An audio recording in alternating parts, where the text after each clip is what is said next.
Antique pieces అనగానే German silver లో అది కూడా చాలా తక్కువ బడ్జెట్ లో వస్తాయి అని చెప్పేసి అంట్లో చాలా మంది అంటూ ఉంటారు. అదే నేను సిల్వర్ కొనలేదు, జర్మన్ సిల్వర్ బెటర్ అంటారు. కరెక్ట్ అండి. ఒరిజినల్ సిల్వర్ లో ప్రైస్ చాలా హెవీగా పెరిగిపోయింది అనమాట. సామాన్యులకు వచ్చేసరికి ఏంటంటే కనుక ఒరిజినల్ సిల్వర్ కొనేంత అవకాశం ఉండట్లేదు. ఎందుకంటే అది అందనంత స్థాయికి పెరుగుతూ వస్తుంది అనమాట. అదే ఫినిషింగ్ లో అదే క్వాలిటీ ప్రొడక్ట్ లో తక్కువ బడ్జెట్ లో కావాలి అనుకున్న వాళ్ళకి ఏంటంటే జర్మన్ సిల్వర్ ఫస్ట్ ప్లేస్ లో ఉంది. అయితే జర్మన్ సిల్వర్ లో ఇప్పుడు లేటెస్ట్ గా ఏంటంటే ఇప్పుడు మీరు చూస్తున్నారు కదా యాంటిక్ ఐటమ్స్, ఇది ఇప్పుడు చాలా ట్రెండింగ్ నడుస్తుంది అనమాట. రీజన్ ఏంటి అంటే జస్ట్ ఒక శాంపుల్ గా నేను మీకు చూపిస్తాను.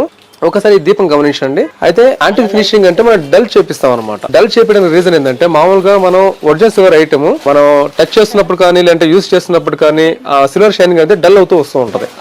దానివల్ల ఏంటంటే కనుక ఈజీగా మనం ఎప్పుడైనా కానీ యూజ్ చేసుకున్నా కూడా అది మళ్ళీ మనం కోల్గేట్ పౌడర్ పెట్టి క్లీన్ చేయడం కానీ లేదంటే కవర్లు పెట్టి పెట్టడం కానీ చేయాల్సి వస్తుంది. సో అలా మెయింటెనెన్స్ ఎక్కువ లేకుండా తక్కువ మెయింటెనెన్స్ లో లాంగ్ లైఫ్ ఉండాలి అనుకుంటే ఇది బెటర్.